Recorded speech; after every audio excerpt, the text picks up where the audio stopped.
What's up, everybody? Hope you're doing awesome out there. Thank you so much for joining me for another video. And guess what? It's fall, y'all. Marisa hates when I say that. But the reason I mentioned that it's fall is because I get to wear beanies now, and I'm excited about that because I missed wearing a beanie. The cold weather warms my heart. But you know what else warms my heart? Coffee from the AeroPress.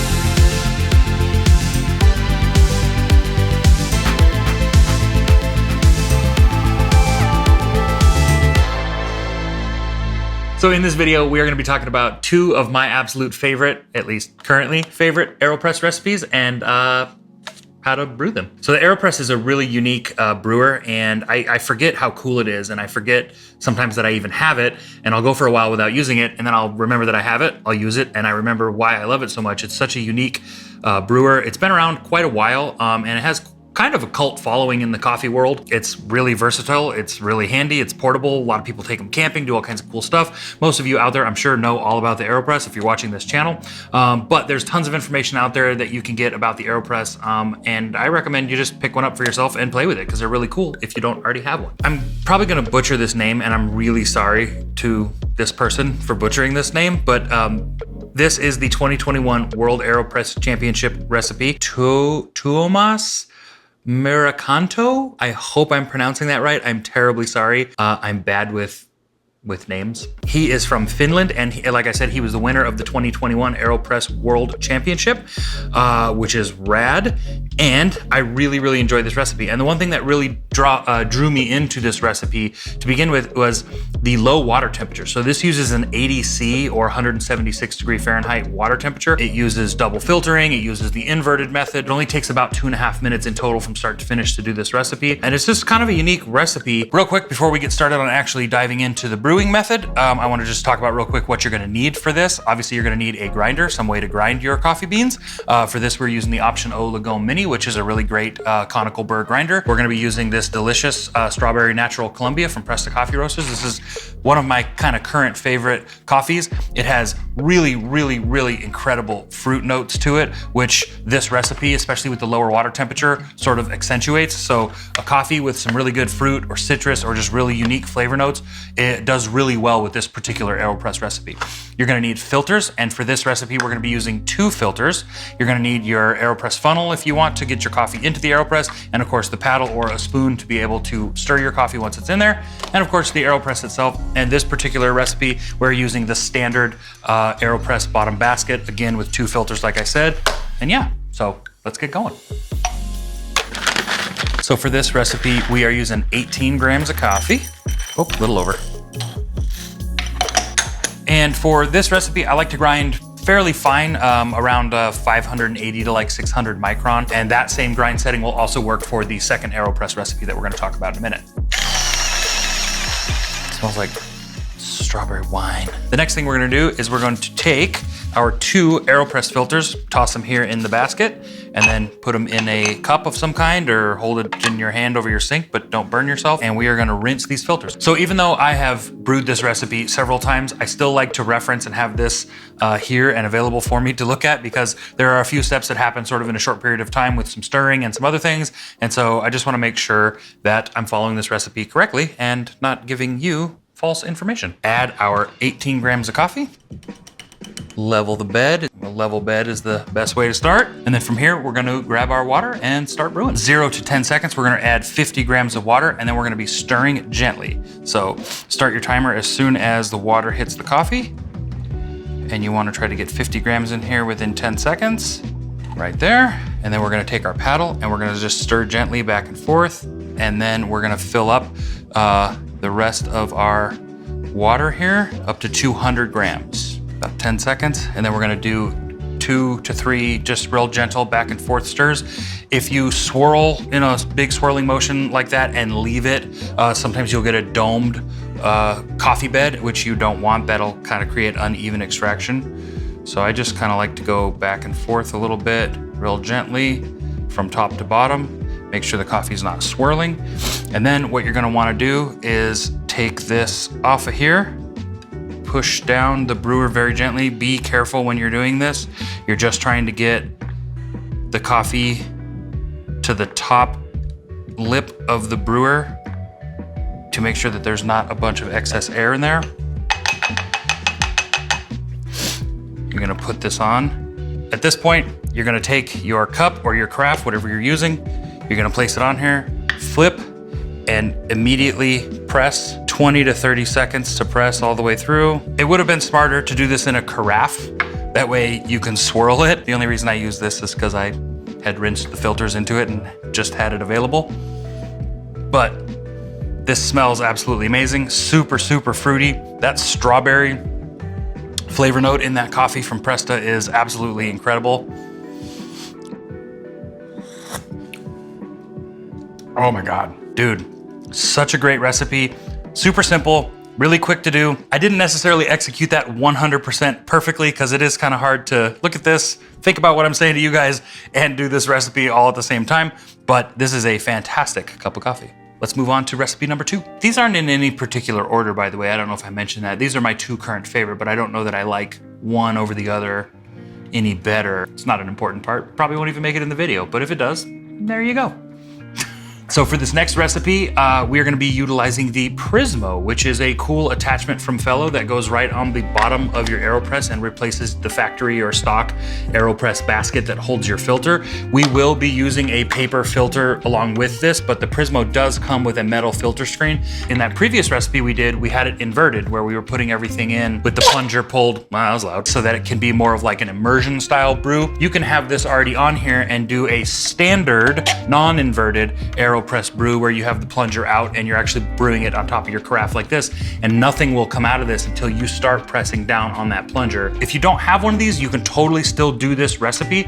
Just follow it basically the same exact way. And what we will do is put a single paper on top of the provided Prismo stainless steel filter, and we don't need to rinse this recipe or rinse this filter for this recipe. So that's all locked together and ready to go. The reason I like Jonathon Gagne's recipe, this particular recipe so much, is because it's really simple. It's a long brew time, so this definitely isn't a recipe or a brew you'd want to use in the morning if you're in a hurry to get out the door to get to work. In total, this takes about 8 to 10 minutes, and it yields an absolutely exceptional cup of coffee. So I think it's worth the investment. It's worth the time to wait the 8 to 10 minutes to have this great cup of coffee, but definitely not a recipe if you're in a hurry. So relax and put on a beanie and crack a book and, you know, wait for this to brew.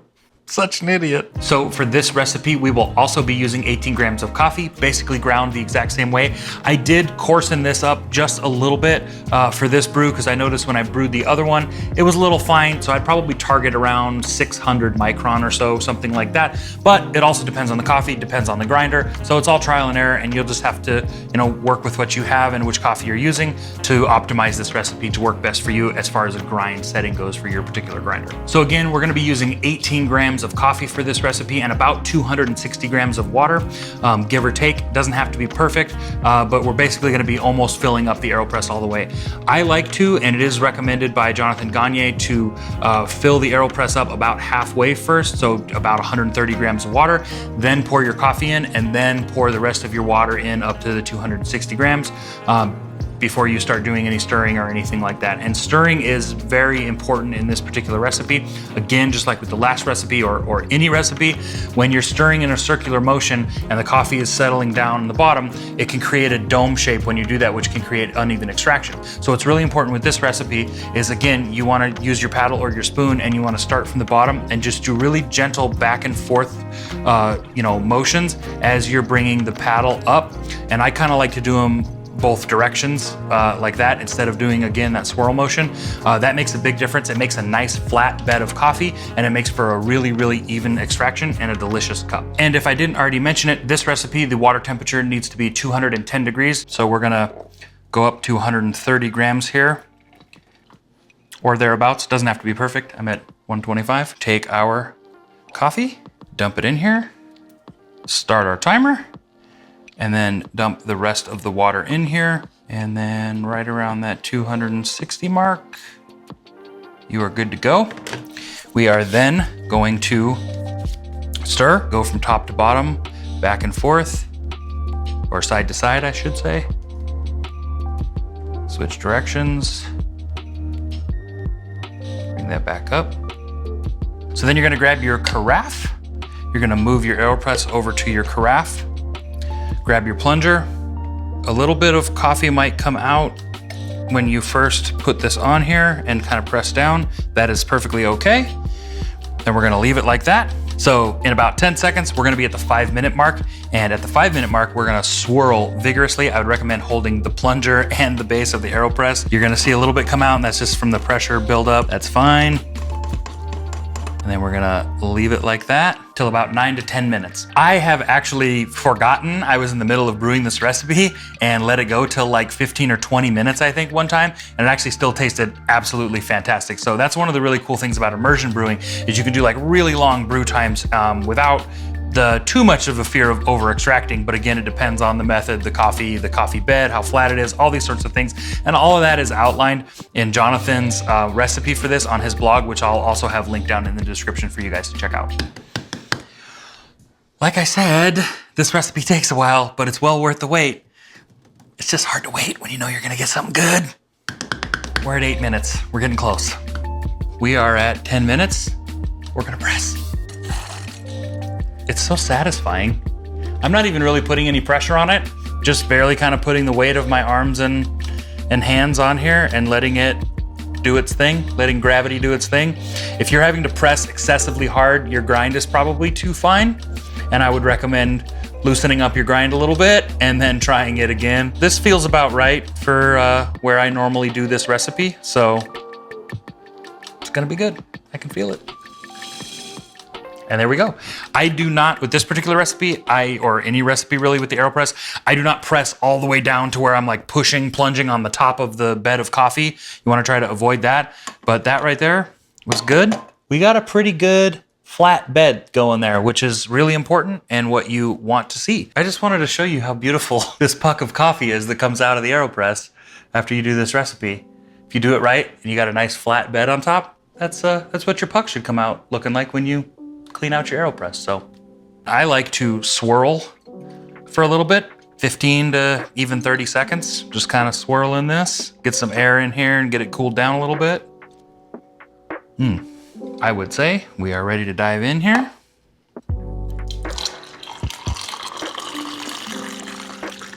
Cheers.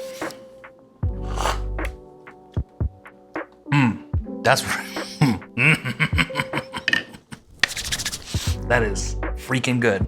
I'm really proud of myself with that one. But I should be thanking Mr. Gagne for coming up with this recipe, or being one of the people who's experimented with recipes like this in the AeroPress, because it is absolutely fantastic. So I don't know what else to say other than you need to try these recipes if you have an AeroPress. If you don't have an AeroPress, what are you doing with your life?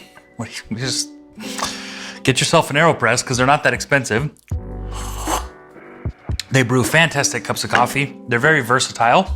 And that's about all I have to say about that. Oh, dude, that is fruity. That is super good. That's really good too. They're both really good. Oh, that's really good.